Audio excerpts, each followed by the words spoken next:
আসসালামু আলাইকুম, hello everyone, welcome back to my another new blog. This is me Sadia Yasmin. আজকে আমি দেখাবো চিকেন তান্দুরি, সাথে হলো আলুর পরোটা। আগে থেকে আমি চিকেনগুলো ম্যারিনেট করে নিয়েছিলাম। পরে একটা ফ্রাই প্যান বসিয়ে ফ্রাই প্যানটা গরম হলে পরিমাণ মতো আমি তেল ঢেলে দিলাম।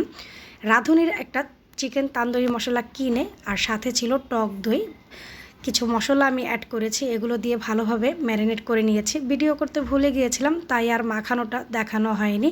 এখানে আমার 6 পিস লেগ পিস আছে আর কি চিকেনের, আর সাথে হলো উইংস। এগুলো দেখেন কালারটা কত সুন্দর হয়েছে, ঠিক তাই না? আমি বেশিরভাগ সময় স্মেল ফুডের থেকে চিকেন কাবাব, গ্রিল, তান্দুরি এগুলো কিনে খাই। আজকে আমার ইচ্ছে হয়েছে বাসায় আমি আলুর পরোটা আর সাথে থাকবে তান্দুরি চিকেন, মানে খুব মজা করে খাবো। পরিবারের সাথে এইটুকু সময় দিলে খুব ভালোই লাগে। এইদিকে ভাবি একটা শ্রেণীতে আটা আর 1 কেজির উপরে আলু ছিল, এগুলোকে মাখিয়ে নিচ্ছে ভালোভাবে। মাখানো হয়ে গেল, ডোটা দেখতে খুবই সুন্দর হয়েছে। দেখুন, আমি হাতে হাতে ভাবির সাথে করে দিচ্ছিলাম চিকেন তান্দুরিগুলো ভেজে।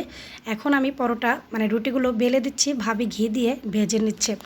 পরোটাগুলো এত ক্রিস্পি ছিল যা বলার মতো না, যে মানে ঘিয়ের যে একটা ঘ্রাণ বের হয়ে গেছে, খাওয়াটা সার্থক হয়েছে। পরিবারের সাথে একসাথে বসে খেলে কিন্তু খুবই আনন্দ হয়, ঠিক তাই না? আমি এত সুন্দর করে আপনাদের সামনে ভিডিও তুলে ধরি, অথচ আপনারা আমার ভিডিওগুলো দেখেন না, লাইক দেন না, শেয়ার করেন না, কমেন্ট করেন না। এটা কিন্তু খুবই খারাপ লাগে।